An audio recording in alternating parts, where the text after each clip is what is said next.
예수님 부활하셨습니다. 예수님은 어제도 오늘도 내일도 동일하신 하나님의 은혜가 우리에게 있는 줄을 믿습니다.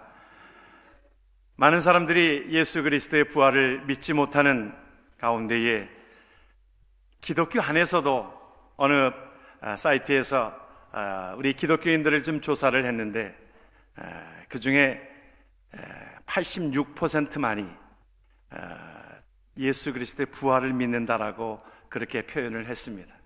약 한 14%의 기자들은 그냥 교회는 다니고 있는데 교회를 다니다 보면 좀 도덕적으로 윤리적으로 또 깨끗하게 살지 뭐 그렇게 생각하는지 모르겠습니다. 그러나 우리가 믿고 있는 예수 그리스도는, 우리가 믿고 있는 하나님의 귀한 은혜는, 이 기독교는 예수 그리스도의 부활을 믿고 생명을 믿고 우리가 죽음에서 건지신 하나님의 은혜, 그러므로 사망에서 생명으로 옮겨가게 하신 하나님의 은혜가 우리에게 있는 줄 믿으시길 주의 이름으로 축원합니다. 하나님의 주권이, 하나님께서 이 만물을 창조하신 것을 우리가 믿는다라고 하면 예수 그리스도가 부활하신 이 모든 것들을 우리가 안 믿을래야 안 믿을 수가 없는 것입니다. 우리가 하나님께서 만드신 모든 법칙 가운데서 예를 들어서 하나의 닭이 알을 낳고 그 알을 21일 동안 품고 있으면 수정란은 분명히 그곳에서 병아리로 다시 완전히 다른 세상으로 탄생되어지는 것처럼 나비가 그 애벌레에서 이제 그 꿈틀꿈틀하면서 애벌레에서 나중에 나비가 되어지는 그 모든 현상들을 우리에게 보여주고 있는데, 예수 그리스도께서 우리를 위하여 우리가 십자가 지시고 부활하신 주님을 믿고 있는 것 가운데 다시 부활하셔서 제자들에게 나타나시고 하나님께서 이렇게 말씀하고 있습니다. 그 가운데 의심하였던 도마에게 이렇게 말씀합니다. 뭐라고 얘기합니까? 예수께서 이르시되, 같이 한번 말씀을 봅니다. 너는 나를 본고로 믿느냐? 보지 못하고 믿는 자들은 복되도다. 할렐루야. 저와 여러분들의 삶은 그러기에 복된 삶이 되어지는 줄 믿으시길 주의 이름으로 축원합니다. 믿음은 선물이라고 그랬어요. 이것이 믿어지는 겁니다. 예수 그리스도께서 부활하셔서 우리의 모든 죄를 대속하시고 하나님의 은혜로 다시 살아나신 하나님의 은혜를 우리가 믿게 되어지는 것입니다. 예수님의 부활하심은 그 여인들에게 나타나셨습니다. 여인들이 그것을 보았습니다. 또한 예수님이 제자들에게 나타나셨습니다. 제자들이 그 예수님의 살아계심을, 다시 부활하신 것을 경험하였습니다. 그 후에도 예수님의 부활하심을 500여 형제에게 보이셨고, 또 그 가운데에 사도 바울은 오늘 우리에게 말씀해 주고 있는 것처럼 사도 바울은 아직 만삭되지 못한 나에게 3년 뒤에 하나님께서 내가 예수 믿는 사람들을 죽이려고 했던 그 가운데서 예수님이 자기에게 나타나셔서, 부활의 주님이 나타나셔서 예수 그리스도의 부활을 그에게 경험하게 하셨습니다. 그래서 오늘 고린도전서 15장은 그 말씀을 적어놓고 있는 것입니다. 하나님께서 이제 그 모든 부활하심을 여인들에게 보이셨고, 제자들에게 보이셨고, 500의 형제들에게 보이셨고, 그 중에도 이제 절반가량이 아직도 살아있어서 예수 그리스도의 보신 그 모든 증인된 삶을 살아가는 너희들이 이것을 보지 않느냐 하면서 우리에게 고린도전서 15장은 우리에게 그렇게 말씀하고 있는 것입니다. 우리가 믿고 있는 부활은 승리입니다. 우리 번희영 목사님도 동일한 말씀을 하고 있잖아요. 누가복음에 있는 말씀이지만 우리가 오늘 고린도전서나 동일하게 하나님께서 부활은 승리인 것을 우리에게 말씀해 주고 있습니다. 오늘 우리에게 말씀해 주고 있는 것 같이 한번 말씀을 봅니다. 우리 주 예수 그리스도로 말미암아 우리에게 승리를 주시는 하나님께 감사하노니. 우리에게 부활은 승리를 갖다 줍니다.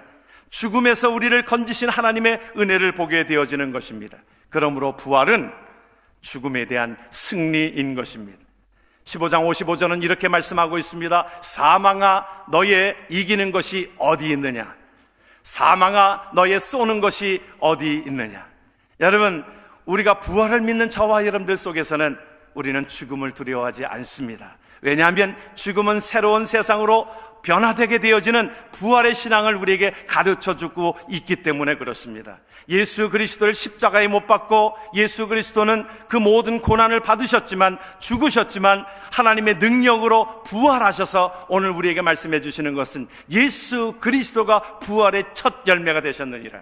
그러므로 저와 여러분들의 삶이 이제 죽으면 우리가 새롭게 변화된 모습으로, 예수님의 모습으로 변화될 줄 믿으시길 주의 이름으로 축원합니다. 그러게 이 죽음을 이기신 승리의 소식인 것입니다. 여러분들이 타이타닉이라는 영화를 보셨는지요? 그것은 실화를 바탕으로 해서 만든 영화인데, 물론 만든 그 영화의 내용들은 어떤 러브스토리로 만들어져 있지만, 그러나 저는 그 가운데 한 장면이 아직도 잊혀지지 않는 장면들이 있습니다. 이제 배가 침몰되어져서 사람들이 다 이제 빠져 죽게 되어지고, 또 그 가운데 9명 그 보트에 사람이 한 사람이라도 더 타려고 아둥바둥 되면서 많은 사람들이 그 배를 향하여 나아가고 있는 것 가운데에서, 그 가운데에 한 악단이 바이올린을 키면서, 그 가운데 많은 사람들은 죽음을 두려워하고 그러기에 허둥대둥 하는 그때에 그들은 피하지 아니하고 그대로 받아들이면서 그들에게 예수 그리스도를 증거하게 되어집니다. 그 가운데 338장을 그들은 찬송하고 있는 것이, 저는 그 영화를 보면서도 그렇게 그것이 참 잊혀지지 않는 모습이고, 그들의 모습은 그 죽음 속에서도 그 얼굴의 모습은 환해져 있고, 그 찬송하는 그 모습이 너무 아름답습니다. 내 주를 가까이 하려함은 십자가 짐 같은 고생이나 내 일생 소원은 늘 찬송하면서 주께 더 나아가기 원합니다. 바이올린을 키면서 그것이 참, 그래, 그게 예수 믿는 사람들의 모습이다. 우리가 이 땅을 살아가는 것이 힘들고 고달프지만은, 그러나 우리에게 부활을 주신, 생명을 주신 우리는 그날을 기억하기 때문에 우리가 죽음 속에서도 우리는 담대해질 수 있고, 왜냐하면 이 죽음의 시간이 끝나게 되어지면 영혼의 부활의 소망을 가지고 나아간 저와 여러분들 속에 확실한 하나님의 나라가 부활된 예수 그리스도의 존귀한 모습으로 변화될 줄 믿으시길 주의 이름으로 축원합니다. 로마서는 우리에게 이렇게 말씀하고 있습니다. 그러므로 저와 여러분들의 부활을 믿는 자들은, 그러므로 같이 한번 말씀을 봅니다. 이제 그리스도와 예수 안에 있는 자에게는 결코 정죄함이 없나니 이는 그리스도 예수 안에 있는 생명의 성령의 법이 죄와 사망의 법에서 너를 해방하였습니다. 아멘. 그리고서 우리에게 이렇게 표현을 합니다. 고린도후서 5장 17절은 그런즉 누구든지 그리스도 안에 있으면 새로운 피조물이라, 이전 것은 지나갔으니 보라 새 것이 되었도다. 할렐루야. 하나님 앞에 그리스도의 부활을 믿는 저와 여러분들의 삶은 새 사람이 되어지고 새 사람으로 변화되어지는 그 삶을 우리에게 허락하여 주신 것을 믿으시길 주의 이름으로 축원합니다. 56절은 우리에게 그렇게 말씀합니다. 사망에 쏘는 것은 죄요 죄에 걷는 건 율법이라. 무신론자였던 모든 자들은, 그 가운데 무신론자였던 볼테르가 그가 죽어가면서 그렇게 얘기했어요. 나는 하나님이 없는 줄 알았는데 내가 죽음에 있어서 나에게 고통이 오는 모든 것 가운데에 나는 하나님과 사람에게 다 버림받았다, 그렇게 얘기하고 있습니다. 죽음을 두려워하고 죽음 가운데서 내가 멸망되었도다라고 그렇게 얘기하고 있는 것 가운데, 죽음을 앞둔 하나님의 사람 사도 바울은, 예수 그리스도의 부활을 경험한 사도 바울은 죽음 앞에서 이렇게 고백하고 있습니다. 저와 여러분들의 고백이 되어지길 주의 이름으로 축원합니다. 디모데후서의 말씀을 함께 같이 한번 말씀을 봅니다. 나는 선한 싸움을 싸우고 나의 달려갈 길을 마치고 믿음을 지켰으니 이제 후로는 나를 위하여 의의 면류관이 예비되었으므로 주 곧 의로우신 재판장이 그날에 내게 주실 것이며 내게만 아니라 주의 나타나심을 사모하는 모든 자에게니라, 이렇게 말씀하고 있습니다. 부활은 미움을 이긴 사랑의 승리입니다. 하나님께서 우리에게 죄로 인하여 죽었던 우리들을 하나님께서 살리신 하나님의 은혜는 예수 그리스도의 십자가요, 예수 그리스도의 부활인 것입니다. 주님은 자기를 향하여 돌을 던지고 그 증오하고 하는 모든 자들을 향하여 그렇게 기도하지 않았습니까? 하나님, 저들을 용서하여 주세요. 저들이 하는 것을 모르기 때문에 그렇습니다. 여러분, 저와 여러분들이 부활의 신앙을 경험한 저와 여러분들의 삶은 어떻게 살아가야 될까요? 우리가 어떻게 살아가야 될까요? 오늘 성경은 이렇게 말씀합니다. 같이 한번 말씀을 보겠습니다. 우리가 하나님 앞에 58장 8절의 말씀을 우리가 그러므로 같이 한번 말씀을 봅니다. 저와 여러분들이 부활을 믿음으로, 그 말이에요. 내 사랑하는 형제들아, 견고하며 흔들리지 말며 항상 주의 일에 더욱 힘쓰는 자들이 되라. 이는 너희의 수고가 주 안에서 헛되지 않 줄을 알미니라. 아멘. 하나님 앞에 이 말씀을 우리가 줄여서 이렇게 표현할 수 있을 것입니다.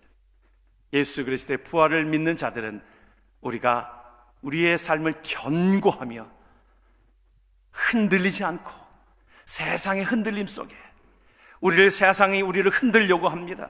세상의 물질적인 것, 세상의 쾌락적인 것, 그것으로 우리를 흔들려고 하지만 우리는 믿음 안에 있는 저와 여러분들의 삶은, 우리가 부활의 주님을 만난 저와 여러분들의 삶은 흔들리지 아니하고 항상 주의 일에 더욱 힘쓰는 자들이 되라고 말씀하고 있습니다.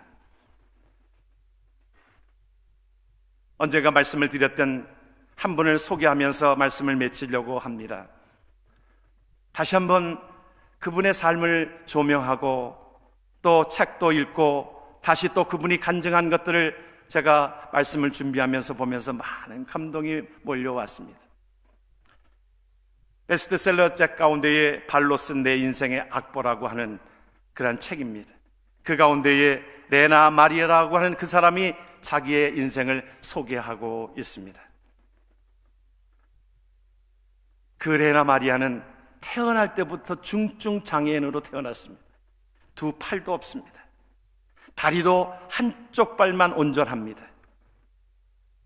태어날 때 그렇게 태어났기 때문에 의사가 그 레나 마리아 어머니에게 그 모습을 보여주고 싶지 않아서 정말 3일 동안이나 홀드하고 그 아이를 보여주지 않았던, 정말 어찌 보면 추하고 두 팔이 없고 다리가 하나밖에 없는 모습을 여러분들 생각해 보십시오. 도저히 살아가리라고 하는 생각을 못했을 것입니다. 그런데 그 여인은 그 가운데에 태어나서 그 가운데에 그 생을 살아가는데 많은 힘든 시간들을 보내어지고 합니다. 어릴 때에 친구가 없는 겁니다.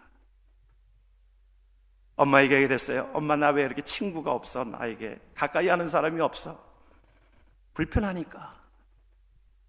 엄마가 그랬습니다. 그에게 심어주었습니다. 누구를 심었냐면 예수 그리스도를 심어주었습니다. 예수 그리스도의 부활을 심어주었습니다. 예수 그리스도께서 우리의 모든 것들을 위하여 부활하셨단다. 우리는 이제 우리의 육신의 모습이 벗어지는 날에는 새로운 모습으로 변화될 것을 우리는 확신한다. 그 말씀이 믿어졌습니다. 그 어린아이에게 그 말씀이 믿어졌습니다. 그러면서 그 삶이 다시 살아가기 시작합니다. 그러면서 하나님께서 나에게 이 목소리를 주셨는데 내가 이 목소리를 가지고 하나님 앞에 찬양으로 나아가는 찬양 사역자로 쓰임받게 되어졌던 것을 기억합니다. 그 찬양이 얼마나 은혜스러운지 모릅니다. 곳곳에 다니면서 여러분, 두 팔이 없고 발이 하나밖에 없는 그 자가 곳곳에 가면서 하나님의 이름을 찬양하고 있습니다. 그리고 일반 공영방송에서, 일반 기독교 방송이 아니라 모든 방송에서 그를 초청하는 모든 것 가운데 그는 담대하게 하나님을 증거하고 있고 예수 그리스도를 증거하는 귀한 찬양 사역자의 모습을 우리는 감당하게 되어집니다. 너무 아름답습니다. 그의 모습이 그렇게 두 팔이 없고 발이 없지만 그의 모습이 너무너무 아름다운 모습이었습니다. 마지막 영상으로 여러분들이 함께 접하면서 오늘 결론으로 말씀을 맺기를 원합니다.